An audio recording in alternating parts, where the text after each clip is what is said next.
नमस्कार मेरे प्यारे साथियों, स्वागत है आपका अपने YouTube चैनल पवन हिस्ट्री क्लासेस में। साथियों, पिछली वीडियो के माध्यम से हमने ब्रह्म समाज के बारे में जाना, यानी राजा राम मोहन राय के जीवन परिचय के बारे में जाना कि भाई उन्होंने किस प्रकार से सामाजिक जो गतिविधियां थी, समाज सुधार आंदोलनों को किस प्रकार से उन्होंने अंजाम दिया था, यानी कि किस प्रकार से वो आंदोलन उन्होंने किए थे और अपने जीवन काल में उनके जीवन काल में कौन कौन सी ऐसी घटना घटित हुई थी जो कि पेपरों में, जिनके आधार पर पेपरों में क्वेश्चन देखने को मिलते हैं और पूछे जाते हैं। तो पिछली वीडियो के माध्यम से हमने राजा राम मोहन राय जी के बारे में जाना और ब्रह्म समाज के बारे में जाना। तो ब्रह्म समाज के बारे में, ये हमारा ब्रह्म समाज से संबंधित क्या है, टॉपिक 2। ठीक है, ये ब्रह्म समाज से संबंधित हमारा टॉपिक 2 है। मेरे प्यारे साथियों, चैनल मेरा नया है, इसे ज्यादा से ज्यादा लाइक, शेयर और सब्सक्राइब करें। होता क्या है कि 1811 ईस्वी में इनके समय में बदलाव, इनके समय में जो सबसे ज्यादा करुणा की जो स्थिति बनती है, जो इनके समय में सबसे ज्यादा देखने को मिली, तो 1811 ईस्वी में इनके बड़े भाई की हो जाती है मृत्यु। जब मृत्यु हो जाती है तो इनकी जो भाभी थी, जो बड़े भाई की पत्नी थी, वो सती हो जाती है। अब सती होने के बाद में ये बहुत ज्यादा बेचैन हो जाते हैं कि ये जो कुरीतियां समाज में फैली हुई है, इसको किस प्रकार से समाप्त किया जाए।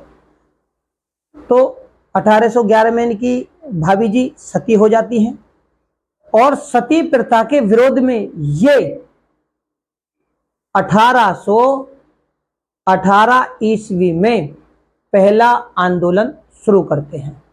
इसमें याद रखना, 1818 में सती प्रथा के विरोध में ये पहला आंदोलन शुरू करते हैं और 1829 ईस्वी, क्या 1829 ईस्वी के माध्यम से कानूनी तौर पर ये सती प्रथा को बंद करवा देते हैं। कितने में? 1829 ईस्वी में कानून की धारा 17 के माध्यम से ये सती प्रथा को समाप्त कर दबा देते हैं। और उस समय गवर्नर कौन थे? तो बैटरिक उस समय गवर्नर थे। बैटरिक के सहयोग और राजा राम मोहन राय के सहयोग से सती प्रथा 1829 ईस्वी में समाप्त हो जाती है। इसके बाद में हम जानते हैं कि इनके आने वाले समय में कौन कौन सी फिर गतिविधियां होती हैं। 1800, उसके बाद में देखो ये 1817 ईस्वी में, ठीक है, 1817 में ये कलकत्ता में हिंदू कॉलेज की स्थापना करते हैं। अब देखो भैया, करते हैं, इसमें थोड़ा समझने वाली बात है कि जो हिंदू कॉलेज की स्थापना की थी वो डेविड हेयर ने की थी। किसने? डेविड हेयर ने की थी कलकत्ता में हिंदू कॉलेज की स्थापना 1870 में। लेकिन इसमें जो सहयोग किया था वो राजा राम मोहन राय ने किया था। ठीक है, याद रखना, इन्होंने इसमें सहयोग दिया था, जब जाकर हिंदू कॉलेज होता है। और 1818 में ये सती प्रथा के विरुद्ध आंदोलन करते हैं और 1829 ईस्वी में, कितनी?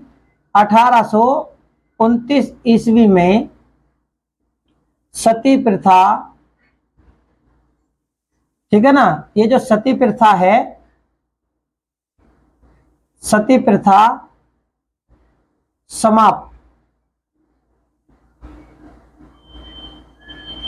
समाप्त हो जाती है। अब इसके बाद में 20 अगस्त 1828 ईस्वी में, यहां पर समझते हैं, 20 अगस्त 1828 ईस्वी में राजा राम मोहन राय ने ब्रह्म समाज की स्थापना की। अब भैया यहां से भी क्वेश्चन पेपरों में देखने को मिलता है कि ब्रह्म समाज की स्थापना कब हुई और किसने की। तो 1828 ईस्वी में ब्रह्म समाज की स्थापना करते हैं राजा राम मोहन राय। 29 में सती प्रथा को समाप्त करवा देते हैं गवर्नर बैटरिक जी के द्वारा। अब ब्रह्म समाज का जो पहला मंत्री था, ब्रह्म समाज का जो पहला मंत्री था वो था ताराचंद्र चक्रवर्ती, याद रखना, ताराचंद्र चक्रवर्ती। इसके बाद में राजा राम मोहन राय जी ने कैन इस कठोप, क्या हो गया, कैन इस कठोप और मुंडकोपनिषद, ये हिंदी साहित्य के उपनिषद हैं, इनका इन्होंने बंगाली भाषा में, बंगला भाषा यानी बंगाली भाषा में अनुवाद किया था राजा राम मोहन राय जी के द्वारा। अब आती है उस समय जो तत्कालीन मुगल बादशाह थे, वो थे अकबर द्वितीय, और अकबर द्वितीय और देश में शासन किसका था, तो अंग्रेजों का शासन। लेकिन अब इसमें अकबर द्वितीय नाम मात्र के बादशाह थे, सुल्तान थे, और ये अंग्रेजों के पेंशन वक्ता थे, यानी पेंशन अंग्रेजों के द्वारा इनको पेंशन दी जाती थी। अब अकबर द्वितीय ने राजा राम मोहन राय जी को इंग्लैंड भेजा सिफारिश करने के लिए, यानी अपना दूत बनाकर भेजा कि भाई आप चले जाओ और मेरी जो पेंशन आ रही है वो मुझे थोड़ी कम लगती है, कृपया जाकर मेरी पेंशन की सिफारिश करो और थोड़ी सी पेंशन बढ़वा दो। ठीक है, अब ये जब जाते हैं तो अकबर द्वितीय के ही द्वारा इनको राजा की उपाधि दी जाती है। किसकी उपाधि, राजा की उपाधि किसके द्वारा दी गई, तो अकबर द्वितीय के द्वारा। अकबर द्वितीय के ये दूत के रूप में जाते हैं इंग्लैंड, ठीक है, और इंग्लैंड जब जाते हैं पेंशन बढ़ाने के लिए, तो इंग्लैंड का उस समय शासक कौन था, तो विलियम चतुर्थ। विलियम चतुर्थ के दरबार में पहुंचते, वो इंग्लैंड का उस समय शासक थे, ठीक है, सम्राट थे।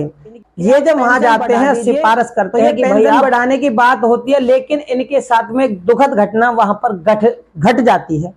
वो क्या थी कि ये ब्रिस्टल में, ब्रिटिशों का यानी इंग्लैंड का एक शहर था ब्रिस्टल, ब्रिस्टल में 27 सितंबर, याद रखना 27 सितंबर 1833 ईस्वी में राजा राम मोहन राय की मृत्यु हो जाती है, यानी विदेश में ही इनकी मृत्यु हो जाती है।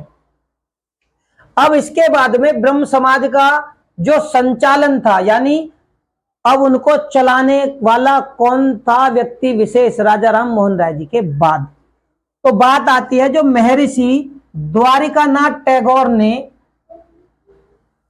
महर्षि द्वारिकानाथ टैगोर और पंडित रामचंद्र विद्या वगीश, क्या था नाम, पंडित रामचंद्र विद्या वगीश के हाथों में ब्रह्म समाज की बागडोर आ जाती है और वो इसको अपना नेतृत्व प्रदान करते हैं।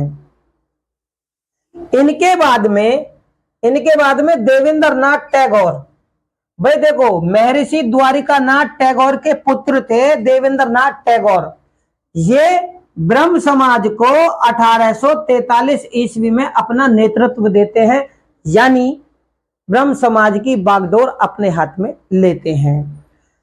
ये 1843 में, देखो यहां पर एक समझना, मैं समझाने की कोशिश यही करूंगा कि जब ये ब्रह्म समाज में शामिल हुए थे, तो शामिल होने से पहले देवेंद्रनाथ टैगोर जो थे, उन्होंने कलकत्ता में, यानी शामिल होने से पहले, इसलिए कह रहा हूं शामिल से पहले देवेंद्रनाथ टैगोर ने कलकत्ता के जोरासाकी, ठीक है, नाम क्या है, कलकत्ता के अंदर यानी कलकत्ता सिटी के अंदर एक शहर क्षेत्र था जोरासाकी, ठीक है, एक जगह का नाम था जोरासाकी। जोरासाकी में तत्वबोधिनी यानी तत्व रंजनी भी इसे बोला जाता है, क्या बोला जाता है, तत्व रंजनी भी बोला जाता है, और रंजनी का कालांतर में तत्वबोधिनी नाम पड़ता है। तो इसलिए दोनों नाम ही हम आपको बताने की कोशिश करेंगे कि तत्वबोधिनी सभा की स्थापना की थी किसने,